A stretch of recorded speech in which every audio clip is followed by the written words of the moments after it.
ચાલો મિત્રો, વાનેચા ફેમિલી વ્લોગમાં આપનું હાર્દિક સ્વાગત છે। આજે આપણે સરસ મજાનું શાક બનાવવાનું છે મિત્રો, જે તમે કોઈ વાર કદાચ ખાધું પણ નહીં હોય।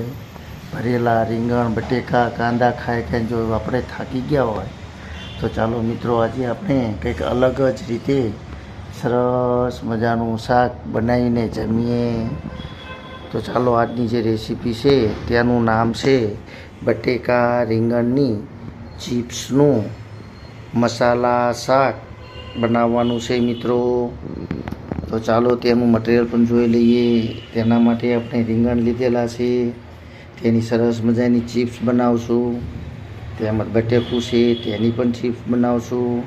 તેમજ આપણે મસાલા લીધેલા છે અલગ અલગ, તેમાં ઉમેરીને સરસ મજાનું કાંદા લીલા મરચાં ઉમેરીને સરસ મજાનું શાક બનાવવાનું છે મિત્રો।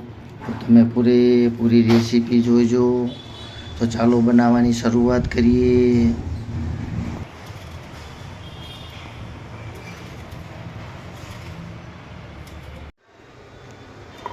ચાલો મિત્રો, તો આજે આપણે સરસ મજાનું રીંગણ બટેકાની ચિપ્સનું મસાલા શાક બનાવવાનું છે। તેના માટે આપણે રીંગણ અને બટેકાની ચિપ્સને તેલની અંદર સાતળી લઈએ। રહી અને આખું જીરું અંદર ઉમેરી દઈએ તેલની અંદર, થોડીક વઘાણી એટલે કે હિંગ।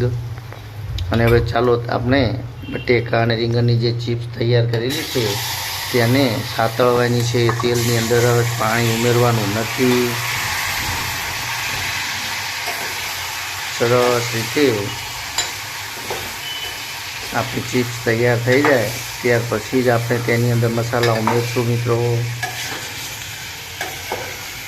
તમે એકવાર આવું શાક ચોક્કસથી બનાવજો, બાજરીના રોટલા સાથે અથવા તો ઘઉંની રોટલી સાથે ખાવાની ખૂબ જ મજા આવશે મિત્રો। ચાલો, અંદર આપણે ટામેટાં અને લીલા મરચાંને પણ સાતળી લઈએ।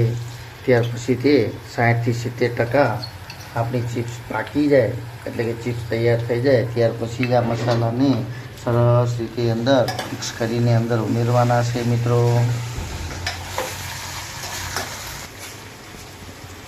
સરસ રીતે આપણો મસાલો તૈયાર કરી લઈએ અને ત્યાર પછી આપણી ચિપ્સ પાકી જાય ત્યાર પછી જ અંદર ઉમેરશું મિત્રો।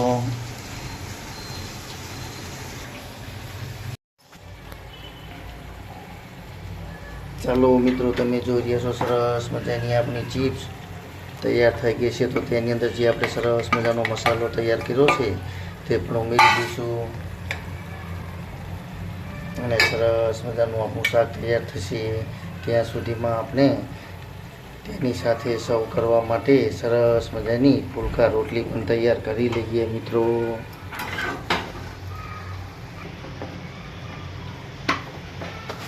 તમે એકવાર ચોક્કસથી આવું શાક બનાવજો, ખાવાની ખૂબ જ મજા આવશે। તેમજ જે આપણે જાતે જ મસાલો તૈયાર કરેલો છે તે મસાલાની અંદર આપણે ઘણી જ અલગ અલગ વસ્તુ ઉમેરેલી છે, જે આપણે ત્યાર પછીના વિડીયોની અંદર મસાલો કઈ રીતે બનાવ્યો છે તે પણ આપણે બતાવશું મિત્રો।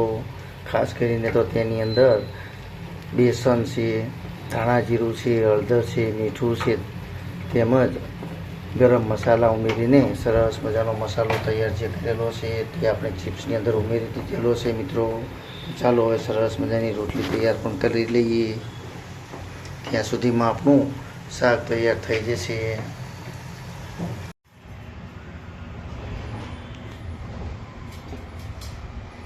ચાલો મિત્રો, તમે જોઈ રહ્યા છો સરસ મજાનું આપણું રીંગણ અને બટેકાનું શાક કરેલી ચિપ્સનું મસાલા શાક તૈયાર થઈ ગયું છે મિત્રો।